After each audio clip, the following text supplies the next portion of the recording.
Genesis chapter 16. Now Sarai, Abram's wife, bare him no children, and she had an handmaid, an Egyptian, whose name was Hagar. And Sarai said unto Abram, Behold now, the Lord hath restrained me from bearing. I pray thee, go in unto my maid. It may be that I may obtain children by her. And Abram hearkened to the voice of Sarai. And Sarai, Abram's wife, took Hagar her maid, the Egyptian, after Abram had dwelt 10 years in the land of Canaan, and gave her to her husband Abram to be his wife. And he went in unto Hagar, and she conceived.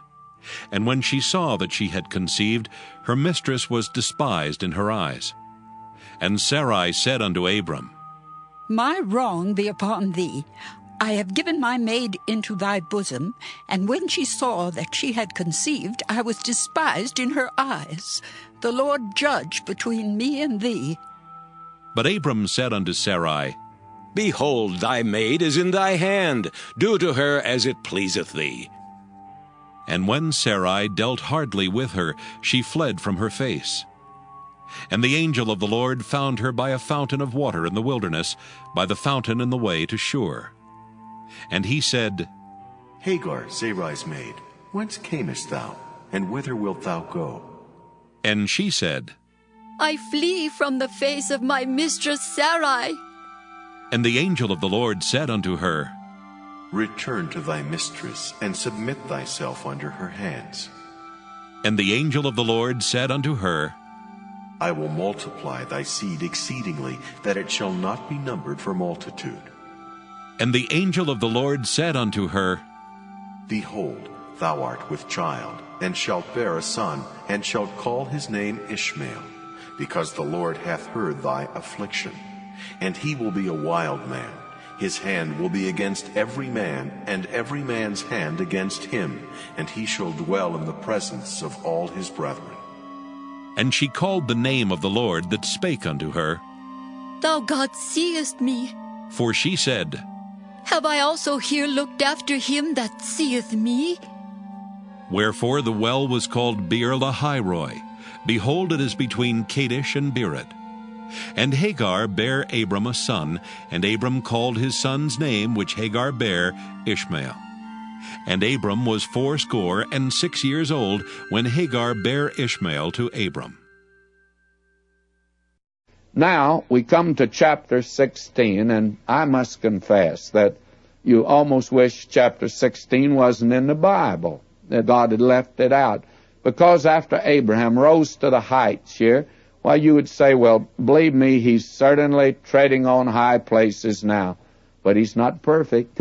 We see the lapse of this man's faith here relative to Sarah and Hagar, the Egyptian maid. Now let me read chapter 16, verse 1. Now Sarah, Abram's wife, bare him no children. She had a handmaid, an Egyptian, whose name was Hagar. You see, he got two things down in the land of Egypt that really caused him trouble. Wealth was one thing, and this little Egyptian maid he got down there. And Sarah said unto Abram, Behold, now the Lord hath restrained me from bearing. I pray thee, go in unto my maid. It may be that I may obtain children by her. And Abram hearkened to the voice of Sarah. Now the thing that this woman has suggested was the common practice of that day. When a wife couldn't bear a child, there was the concubine. And that was common practice of that day. But don't say God approved this. God did not approve of this at all. This was Sarah's idea, and frankly, it was not contrary to the custom of the day. And Abram listened to her. It looks like he's surrendering his position as head of the home here. And he followed her suggestion. And Sarah, Abram's wife, took Hagar, her maid, the Egyptian, after Abram had dwelt 10 years in the land of Canaan, and gave her to her husband, Abram, to be his wife. Now, this little Egyptian maid becomes a concubine, and this is not according to God's will. God's not going to accept the offspring at all. He didn't. He wouldn't. Why? Because it was wrong. Don't say God approved this. All that you can say is that this is in the record because this is a historical fact that took place. Now we read, he went in unto Hagar, she conceived, and when she saw that she had conceived, her mistress was despised in her eyes. You can see, she said, I've mothered a child of Abraham, and Sarah couldn't do it. She looked down on Sarah, you see. And now notice verse 5, and Sarah said unto Abram, my wrong is upon me. Now look, don't go by that. Don't say that God approved of this. He didn't. God says this is wrong. Now Sarah sees that she's done wrong. My wrong be upon me. She's wrong, my friend. And I have given my maid into thy bosom, and when she saw that she had conceived, I was despised in her eyes. The Lord judge between me and thee. God doesn't approve of it. God will not accept this, and it's going to be a real heartbreak to old Abraham. But you see, they're not really trusting God as they should. After all, Abraham at this time is 90 years old. Sarah's 80. I think they'd come to the conclusion that they were not going to have a child. I'm of the opinion that probably Sarah could rationalize and say, well, I think maybe this is the way God wants us to do it, for this is the custom of the day. And it was the custom of that day, but it's contrary to God's way of doing things. You know, we get the wrong impression if we think just because it's in the Bible, God approves of it. And the only thing that's inspired is that it's an accurate record. But there are many things God does not approve of that are recorded in His Word. This happens to be one of them. But we'll have to wait till next time to pick up our story. Now, as we come back to this 16th chapter, we see here another one of the tests of Abraham in which he failed. You have here the unbelief of both Sarah and Abraham and the birth of Ishmael. This is certainly a letdown after the wonder of the last chapter. It really is something that is quite disturbing.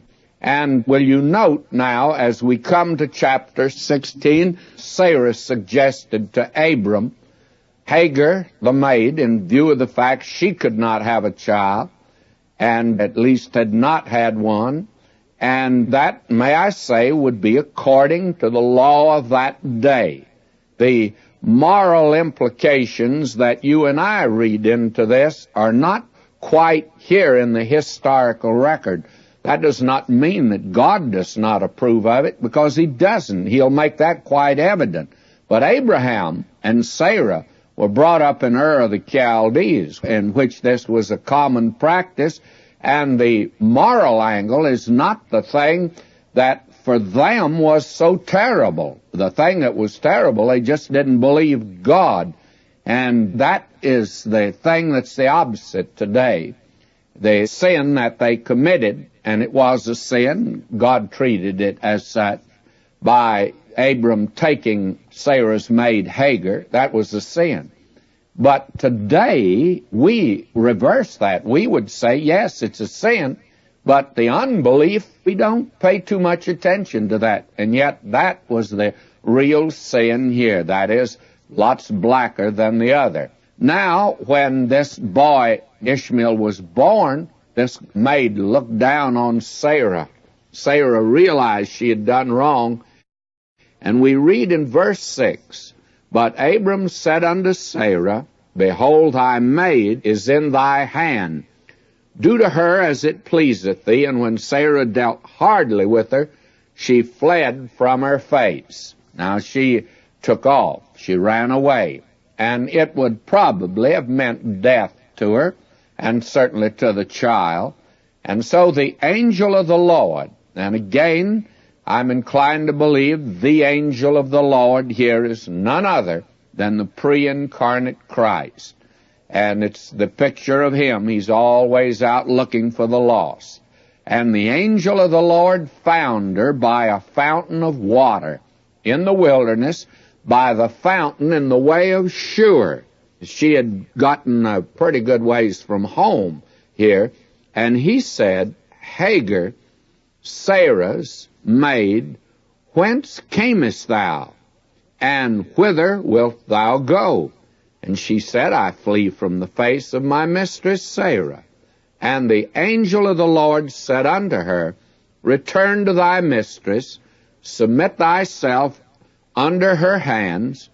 And the angel of the Lord said unto her, I will multiply thy seed exceedingly, that it shall not be numbered for multitude.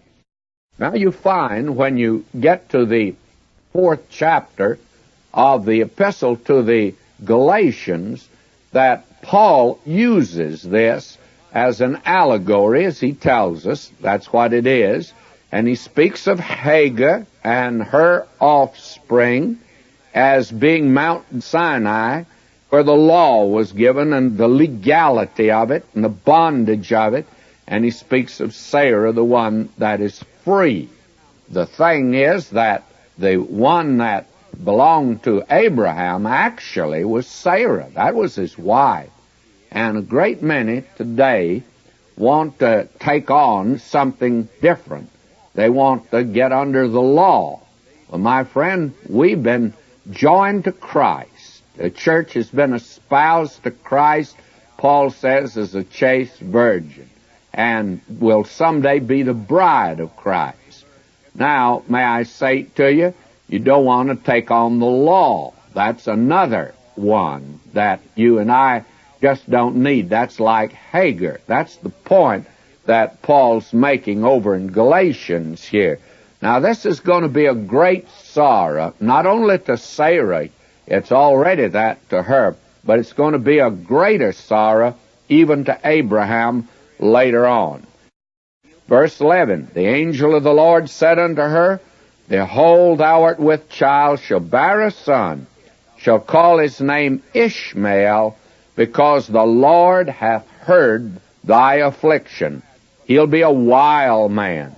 His hand will be against every man, and every man's hand against him, and he shall dwell in the presence of all his brethren. Have you looked at this verse in light of about 4,000 years of history out there in the Middle East and what's going on out there today? He's a wild man. That's been the story of those Bedouin tribes of the desert down through the centuries, and it's a fulfillment of the prophecy that God gave. These are offspring of Ishmael, and they'll tell you out there that they are sons of Ishmael. They are sons of Abraham, but also they are sons of Ishmael, and they go to Abraham through Ishmael. Now verse 13, And she called the name of the Lord that spake unto her, Thou God seest me, for she said, Have I also here looked after him that seeth me? Now how gracious God is to her. It's not her sin. So God very graciously deals with her. And I believe firmly that the angel of the Lord here's none other than the pre-incarnate Christ, gone out to seek the lost again. He's that kind of a shepherd, and he brings to her this good word. And she called the name of the Lord that spake unto her, Thou God seest me. Now that is something new to her. She did not realize that. You see, they did have a very primitive idea and conception of God. For she said, Have I also here looked after him that seeth me? And she's overwhelmed by the fact that she's seen of God. Now that doesn't seem to be very impressive to us today, because we have a higher view of God than that. But wait just a minute.